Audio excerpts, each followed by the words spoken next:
Africa की धरती कांप उठती है। घास के मैदानों में धूल के बवंडर उठते हैं और आसमान में गिद्ध मंडराने लगते हैं। हर साल एक ऐसी महायात्रा शुरू होती है जिसे देखकर पूरा जंगल सहम जाता है। करोड़ों जानवर भूख से तड़पते, शिकारी से बचते, मौत को चकमा देते हुए एक ऐसी जंग में कूदते हैं जहां सिर्फ दो ही विकल्प होते हैं, भागो या मरो। शेर अंधेरे में घात लगाए बैठे हैं, मगरमच्छ पानी के नीचे मौत का जाल बिछाए हैं और नदियां वो किसी की दोस्त नहीं, सिर्फ लाशें समेटने को तैयार रहती हैं। फिर भी ये जानवर हर साल इस नर्क से गुजरते हैं। आखिर क्यों?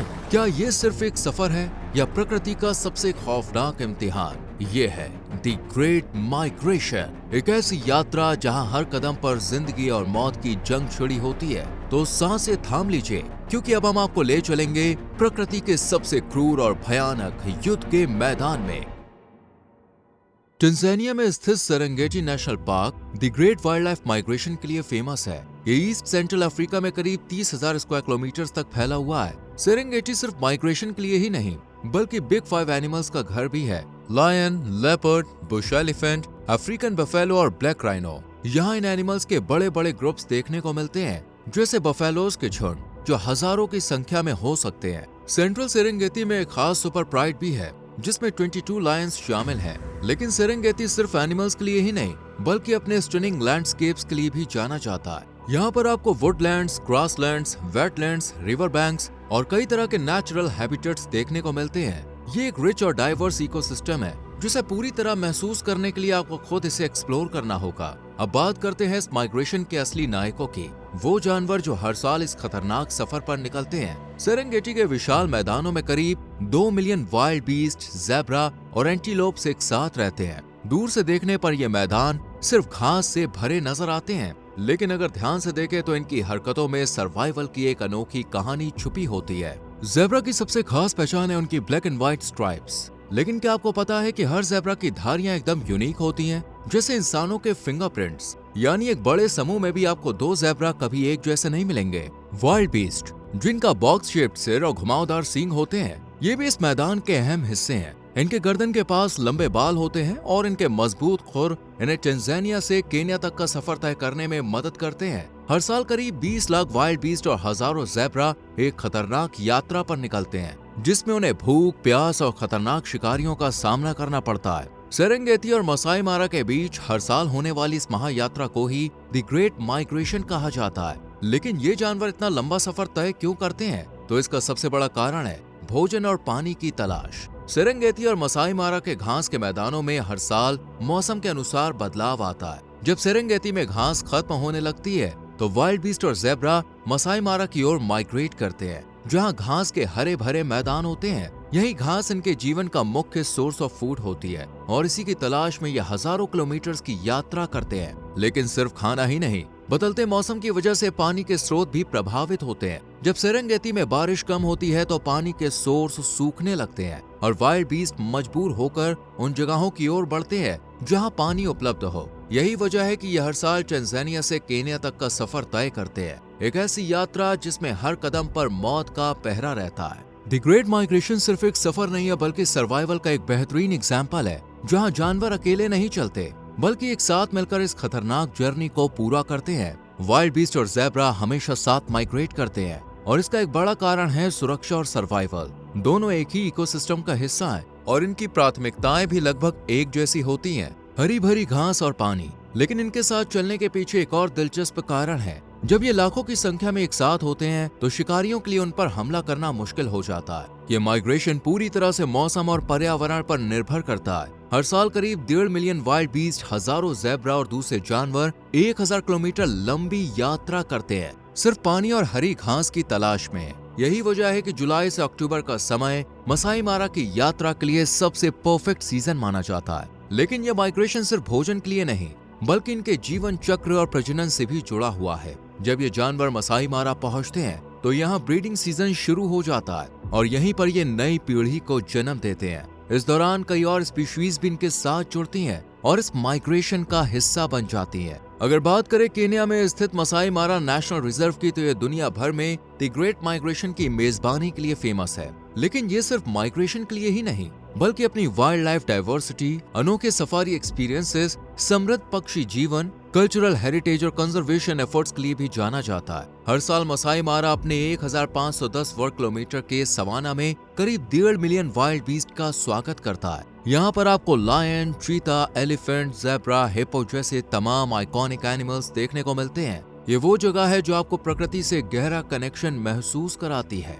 अगर आप वाइल्ड लाइफ के सबसे ग्रैंड इवेंट का हिस्सा बनना चाहते हैं तो मसाई मारा एक बार जरूर विजिट करना चाहिए, क्योंकि ये वो अनुभव है जिसे सिर्फ देखा ही नहीं महसूस भी किया जाता है। द ग्रेट माइग्रेशन सिर्फ एक यात्रा नहीं है, बल्कि अफ्रीका का सबसे बड़ा प्राकृतिक चमत्कार है। ये न केवल इन जानवरों के जीवन का अहम हिस्सा है, बल्कि पूरे इकोसिस्टम के संतुलन को बनाए रखने में भी मदद करता है। लेकिन ये सफर जितना भव्य और रोमांचक दिखता है, उतना ही खतरनाक और चुनौतीपूर्ण भी होता है। हर साल जब लाखों जानवर माइग्रेशन के लिए निकलते हैं तो सेरेंगेटी की सूखी जमीन धूल के गुब्बारे में खो जाती है। दूर से देखने पर यह किसी विशाल तूफान जैसा लगता है, और अगर आप इसे करीब से महसूस करें तो ऐसा लगेगा जमीन खुद थरथरा रही हो। हर कदम के साथ धरती पर कंपन होती है, मानो प्रकृति ने अपनी सबसे भव्य कहानी लिखनी शुरू कर दी हो। लेकिन ये यात्रा सिर्फ धूल और दूरी की चुनौती नहीं है। आगे के रास्ते में ऐसे खतरनाक मोड़ हैं जहां हर कदम पर मौत इंतजार कर रही होती है।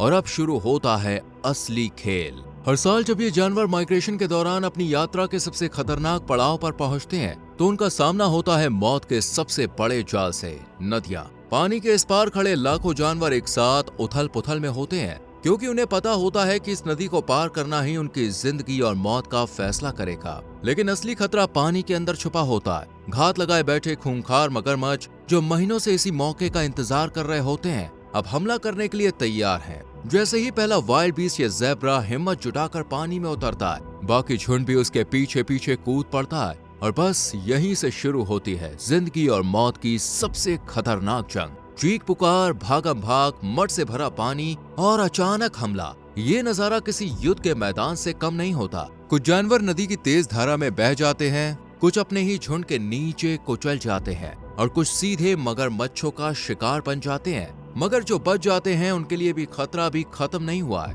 क्योंकि पानी पार करने के बाद दूसरी तरफ शिकारी पहले से ही उनका इंतजार कर रहे होते हैं। लायंस, लेपर्ड्स, हाइनास और चीतास पहले से ही ये अपनी रणनीति बना चुके होते हैं। वे कमजोर, घायल और छोटे जानवरों को निशाना बनाते हैं। खासकर नवजात वाइल्ड बीस्ट उनके लिए सबसे आसान शिकार होते हैं। लेकिन प्रकृति का नियम यही है, जो तेज, चालाक और भाग्यशाली होगा वही इस जंग में जिंदा बचेगा। यही दी ग्रेट माइग्रेशन की सच्चाई है। ये सिर्फ एक सफर नहीं, बल्कि जिंदगी के लिए लड़ी जाने वाली सबसे बड़ी जंग है। भूख और प्यास, यही इस माइग्रेशन की सबसे बड़ी ताकत है और सबसे बड़ी चुनौती भी। हर साल हरी भरी घास और पानी की तलाश में लाखों जानवर सेरेंगेटी से मसाई मारा की ओर बढ़ते हैं। ये संसाधन इन जानवरों के लिए किसी चुंबक की तरह काम करते हैं। लेकिन सफर के दौरान हालात हमेशा इनके पक्ष में नहीं होते। अगर बारिश समय पर ना हो तो क्या होता है? तब शुरू होता है असली संघर्ष। कुछ इलाकों में घास सूखने लगती है, पानी के स्रोत खत्म होने लगते हैं, और भूख प्यास जानवरों के लिए सबसे बड़ी दुश्मन बन जाती है।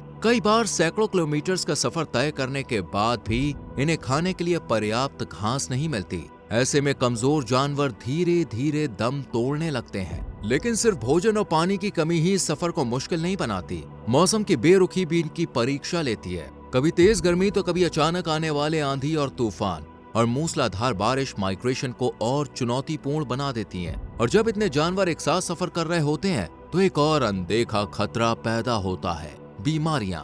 संक्रमण और बीमारियों का खतरा इन झुंडों में तेजी से फैलता है। जब लाखों जानवर एक साथ यात्रा कर रहे हो तो एक बीमारी सेकंडों में पूरे ग्रुप में फैल सकती है। कमजोर जानवर इस चपेट में सबसे पहले आते हैं और कई बार पूरे झुंड की संख्या तेजी से घट जाती है। यानी दी ग्रेट माइग्रेशन सिर्फ एक यात्रा नहीं, बल्कि सर्वाइवल का अल्टीमेट टेस्ट है, जहां हर कदम पर नई चुनौती इंतजार कर रही होती है। हर साल लाखों जानवर इस यात्रा में शामिल होते हैं, लेकिन हर कोई इसे पूरा नहीं कर पाता। लगातार चलते रहना, रास्ते की मुश्किलें सहना और सुरक्षित स्थान तक पहुंचने के लिए संघर्ष करना, ये सब इस माइग्रेशन का हिस्सा है। लेकिन हर झुंड में कुछ जानवर ऐसे भी होते हैं जो थक कर पीछे छूट जाते हैं, और यही उनकी सबसे बड़ी कमजोरी बन जाती है। शेर, तेंदुए और लकड़बग्घे हमेशा ऐसे ही कमजोर शिकार की तलाश में रहते हैं। लेकिन अब इस माइग्रेशन पर एक नया खतरा मंडरा रहा है, इंसान। यह माइग्रेशन सदियों से चलता आ रहा है, लेकिन आधुनिक समय में इंसानी गतिविधियां इसे धीरे धीरे मुश्किल बना रही हैं। सड़क निर्माण और खेती की वजह से जानवरों के पारंपरिक रास्ते कटने लगे हैं। वनों की कटाई यानी कि डिफॉरेस्टेशन, इससे इनका नेचुरल हैबिटेट प्रभावित हो रहा है और जैसे जैसे मानव बस्तियां, ह्यूमन सेटलमेंट्स बढ़ रही हैं, वैसे वैसे जानवरों को संरक्षित क्षेत्रों से बाहर निकलने पर नए खतरों का सामना करना पड़ता है। लेकिन इन तमाम चुनौतियों के बावजूद द ग्रेट माइग्रेशन रुकने वाला नहीं है। ये सिर्फ एक यात्रा नहीं है, बल्कि प्राकृतिक संतुलन यानी कि इकोलॉजिकल बैलेंस बनाए रखने का एक अहम हिस्सा है। यही वजह है कि हर दिन करीब 5 लाख से ज्यादा जंगली जानवर जन्म लेते हैं, जो इस सफर को नई पीढ़ी तक पहुंचाने के लिए तैयार होते हैं। द ग्रेट माइग्रेशन प्रकृति का वो चक्र है जो हर साल हमें ये दिखाता है कि जिंदगी आगे बढ़ने का नाम है, चाहे रास्ते में कितनी भी मुश्किलें क्यों ना हो। इस पूरे माइग्रेशन में सबसे अहम पहलू होता है नवजात बछड़ों का जन्म और उनका मजबूत होना। यही वजह है कि यह सफर जनवरी-फरवरी के बछड़ों के मौसम के बाद शुरू होता है, जब मादा वाइल्ड बीस्ट अपने बच्चों को जन्म देती है। लेकिन क्या आपने कभी सोचा है कि ये बछड़े इतनी तेजी से मजबूत कैसे बनते हैं? इसका सीधा संबंध बारिश से है। बारिश के बाद उगने वाली ताजी छोटी घास और भरपूर पानी इन नवजात वाइल्ड बीस्ट के लिए पोषण का सबसे बड़ा स्रोत बनता है। इनमें मिलने वाले जरूरी पोषक तत्व इन्हें तेजी से विकसित होने और इस कठिन सफर के लिए तैयार करने में मदद करते हैं। माइग्रेशन का अगला पड़ाव जन्म के कुछ ही हफ्तों बाद अप्रैल के आसपास वाइल्ड बीस्ट के झुंड सेरेंगेटी के मध्य हिस्से की ओर बढ़ने लगते हैं। उनके साथ हजारों ज़ेब्रा और छोटे एंटीलोप्स भी इस सफर का हिस्सा बनते हैं। यहाँ पूरा झुंड नदियों, जंगलों और घास के मैदान से होकर गुजरता है। एक ऐसी यात्रा जो हर साल दोहराई जाती है। माइग्रेशन एक अनंत चक्र। द ग्रेट माइग्रेशन सिर्फ भोजन और पानी की तलाश नहीं, बल्कि एक नेचुरल और मौसमी चक्र का हिस्सा है। गर्मियों में झुंड मसाई मारा की ओर बढ़ते हैं, जहां उन्हें हरे भरे मैदान और पर्याप्त पानी मिलता है। लेकिन सर्दियों में जब मसाई मारा में संसाधन कम होने लगते हैं, तो ये दोबारा सेरेंगेटी लौट आते हैं। यही वो साइकिल है जो सदियों से चली आ रही है। एक ऐसा सफर जो जिंदगी को आगे बढ़ाने के लिए